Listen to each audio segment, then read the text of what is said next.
Welcome back, everybody, to Santa Fe Fashion's YouTube channel. If we haven't met before, I'm Stephen Cuomo, executive producer of Santa Fe Fashion Week. I'm really excited to have on the line Chantel. She's a fashion designer. Where are you based out of, Chantel? Right now, I'm based in Austin, Texas. But I'm from London and lived in Los Angeles for like 12 years. So I'm new to Austin. So we met through Sheldon. He does a lot of photography for you.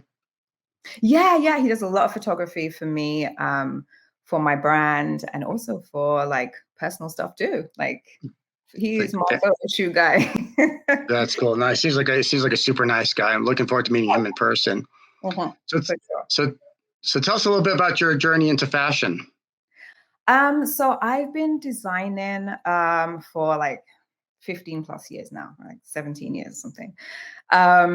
So I designed back in the UK in London. And then I came to the US. And I've been here ever since. So I designed for a lot of big brands, small brands, startup brands, I have a pretty wide portfolio, but I wanted to take a break from designing for retail brands and e-commerce. I just felt like even though I learned so much, so much experience throughout the years, but sometimes, especially designing for some American companies, I felt like I was in this little box, and I wasn't able, or I mean, some companies I was, but some I wasn't able to express as creatively as I would like to. And I felt like I needed to design a brand where I could come out of those boundaries and be a little more free thinking within my creative space. Cool. So are you formally trained as a fashion designer? Yeah. So I went to School of the Arts in University of the Arts in London. Well, sorry, just outside of London. So I got my BA in fashion, and then I went straight on to designing outerwear. I started off in outerwear, and I designed for companies like Topshop, which is really big in the UK, River Island, like retail brands for women's wear mainly.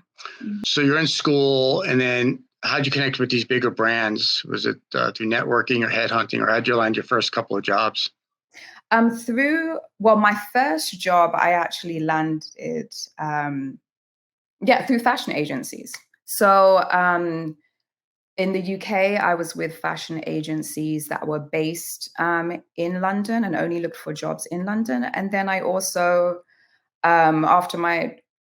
while I was in my first job, after 4 years, I decided I wanted to move on to something else. I actually didn't plan to leave the country, but I was with some international agencies, and a job came up in the US, and I was just like, hey, let me just see. And then I ended up, I really didn't plan for it at all. But I also planned to go back to the UK very shortly after. It was like a 2-year contract designing for Abercrombie and Fitch, funny enough. And then after 2 years, my plans of going back to London didn't happen. And I ended up just staying here and moving to Los Angeles. And That's cool. I miss London. What were the different roles that you held at these different fashion houses? So they were all designer based. So like basically I went on from, design assistant all the way up to design director. And I had teams that I worked, I had my own teams that I headed up for different departments. So whether it be, these companies are very structured in like you'd either design pants or you design jackets or tops, or, it's very separated like that. And I've kind of gone through all the categories, and just focused on that part of the company's collections. What did you learn the most that maybe you apply towards your business now from working for the bigger brands? The process, because it's a big process that goes into designing. It's not just design and make and then it's out there. It's a whole process through production, through marketing. If you don't have good marketing, then your product isn't seen. Something that I've learned in a big way. And just who you need on your team. Now, you can't do it on your own as a designer. And I have a small team, just seamstress and a pattern maker.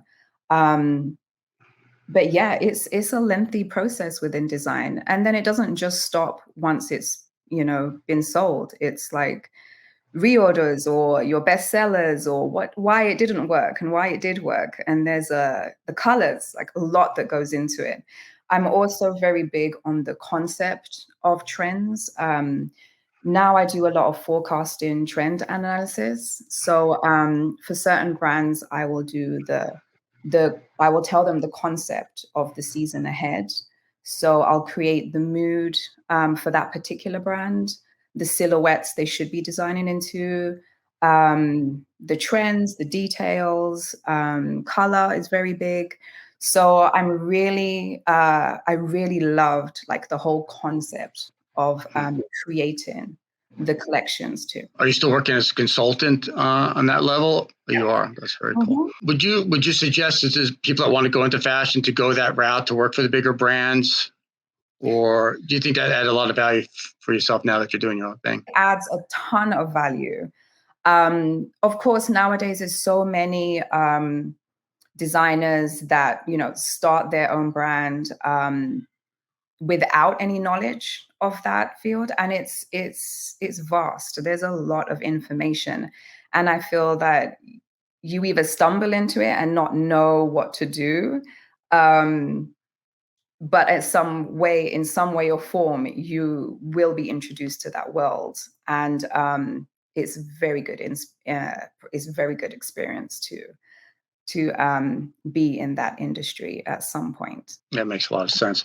So as far as you kind of touched upon a little bit, are you sourcing here in the United States or manufacturing in the United States? Or what's your manufacturing process like? My collection is all sustainable and all like locally based. So a lot of it I actually do in my studio here, and I'll design the product. I recreate vintage product. So I upcycle vintage wear. I have a special love for vintage. So I love like upcycling and remixing it into something new. I also start the designs from scratch, but use dead stock fabrics. And in dead stock, I mean that they're fabrics that have been produced for companies that companies are bought into. And when they have liability and they can't shift the fabric, then it can end up on landfills or it's, discarded of. So I pick up dead stock fabrics from designers, which are really good quality fabrics, and use those so that it's more ethically produced. I also use leather scraps and like small pieces of leather, and I applique onto denim. I paint leather. So it's really like a whole ensemble of just a little bit of a creative release for me. And I'm enjoying it. It's called Taboo Studios. And taboo is, it means to be only you. So it's like a form of female self-expression throughout the brand. It's very bold because I love color, and it's very confident, vibrant. I love the product to be worn by someone who wants to be seen. I feel that it has a lot of cultural aspect to it too. I'm English, but my mom's English and my dad's Jamaican. So I have like a big cultural background, and I love to travel and experience other cultures. And I like that to be seen throughout throughout the collection. Fabrics that weren't sold and liabilities and stuff like that. Can you walk us through that? Basically, there's some fabric mills that I use that have the fabric on hand. So the only thing with dead stock fabric is there's only a certain amount of it, which is actually a cool thing, because then whatever you create with it, it is very one of a kind. And I'm very big on one of a kind pieces. So yeah, I'm really loving using dead stock fabric. I felt that one thing, a big takeaway from working for big brands is when you're actually working there, you don't realize how unethical these brands are. And I think now that it's coming to the forefront of really how much wastage goes into these companies, when you're actually designing from it, you are clueless. Like you know, now everybody's so clued up, me included, into, what goes into it and the washes and the denim. And I really felt like whatever I produce has to be ethically based. I want the consumer to feel a form of clarity when she's wearing it, that it has that sustainable aspect, because that is the way forward with fashion. So I definitely wanted to include that with my clothing. That's cool. Is this kind of like remnants in a way? And then also, is it that let's say the big designer houses place an order through the manufacturer, and then the fabrics, or so are you buying directly from the manufacturer? Is there a wholesaler, or are you buying directly from the brands that have leftover that stock? No, I'm designing from the mills, and then there's fabric stores. A lot more fabric stores carry dead stock now, because it's become more of a thing.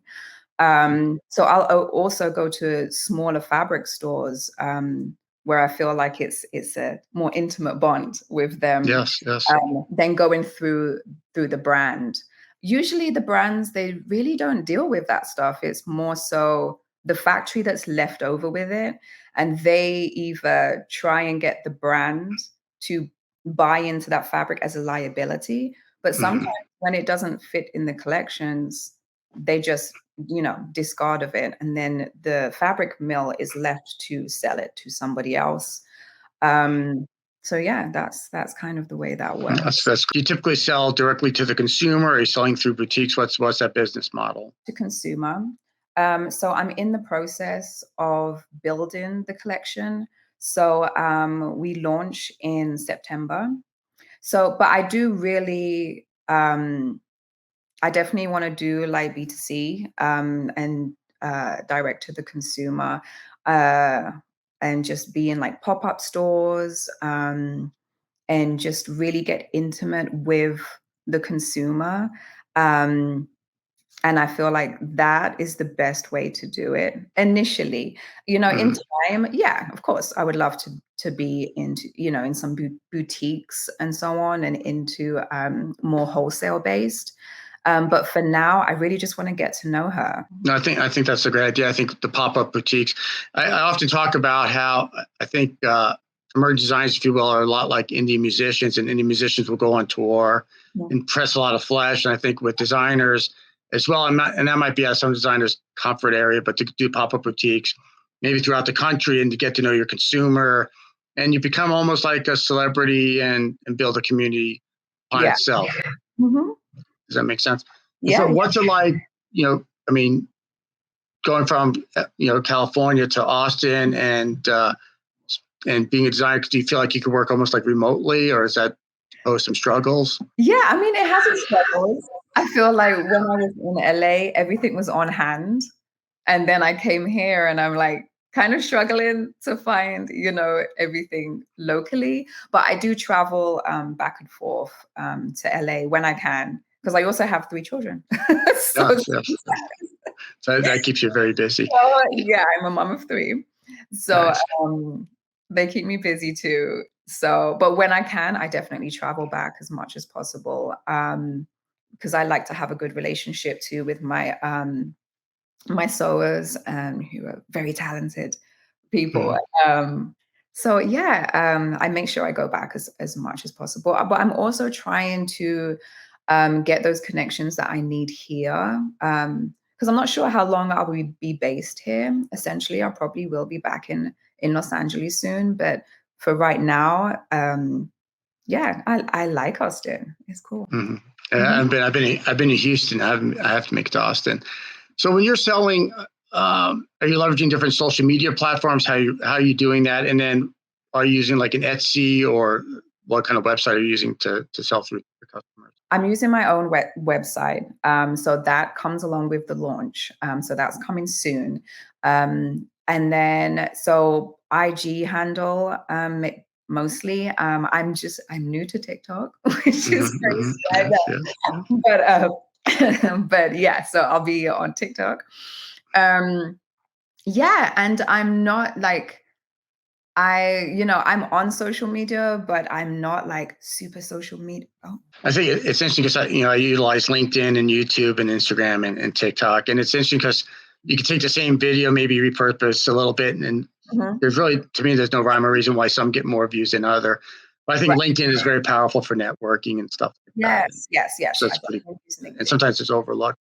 So what else would you like to tell our audience about your brand and more about your launch that's coming? I love the fact that the brand has a comfortability aspect that I did want to add in, because I find that with vintage reworks, which a lot of people do nowadays, with vintage wear, it can be hard to wear.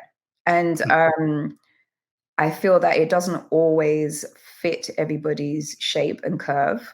I've found that, vintage leather pants or jeans, and they have the tiniest waist, because I don't know if we just didn't eat then or something, but like, it's just not as curvy as we would like it to be sometimes.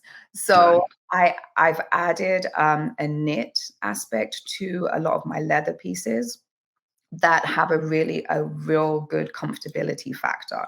More flexibility to it. And it gives that modern edge, but it's also, we want her to feel good and confident at the same time.